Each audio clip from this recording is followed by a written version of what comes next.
TWiGH, This Week in Global Health.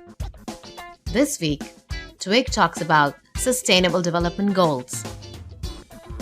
You must have heard a lot of talk about the new global goals or the Sustainable Development Goals or the SDGs. But what exactly are these Sustainable Development Goals?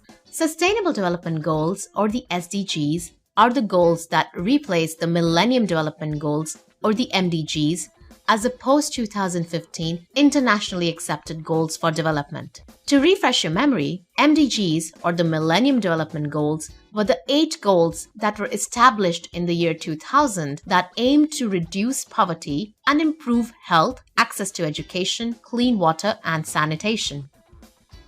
The Millennium Development Goals ended in 2015, which is the year of transition from the Millennium Development Goals to the Sustainable Development Goals or the SDGs. These goals were envisioned in Rio+20 conference in 2012 and were formally accepted by the United Nations in September 2015 as the global goals for 2030.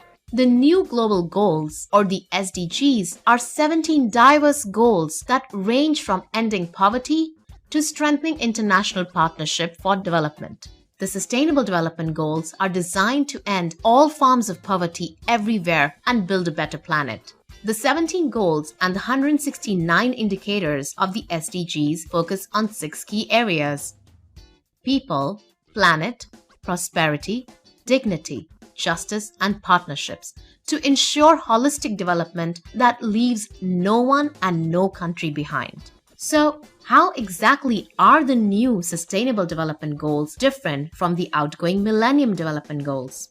For starters, the number of goals in SDGs at 17 are more than 2 times the goal of MDGs, which were 8. While the Millennium Development Goals had over 60 indicators to monitor their progress, the new Sustainable Development Goals include 169 indicators that in all likelihood may even increase further in number. Compared to the more vertical social and health goals of the MDGs, SDGs go beyond social and health goals to include goals for economy, justice, and environment, which reflects a changing trend in development from a vertical approach to a more horizontal approach.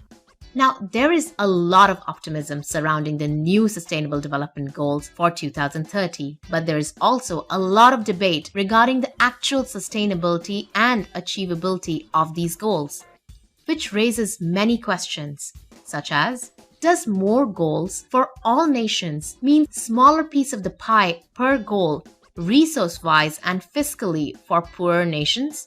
Are the SDGs and their 169 indicators defined clearly enough to monitor and evaluate successfully? What are the trade-offs for achieving these goals for poorer nations? Could these goals distort priorities in a developing country by focusing more towards global public goods prioritized by the global north?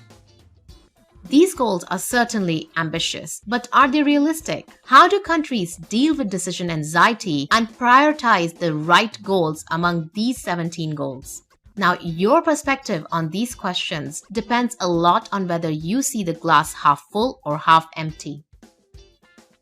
Whether the Sustainable Development Goals will succeed in achieving the goals that they have set out to achieve in the next 15 years is something only time will tell. Until then, let's keep the conversation going.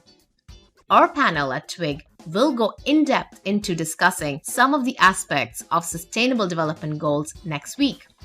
So if you have any questions, thoughts, or comments on the SDGs, then write to us via email at hello@twigh.org or on Twitter via #TWiGH or @TWiGHteam. That's all from TWiGH this week. Keep smiling, stay healthy, and stay informed.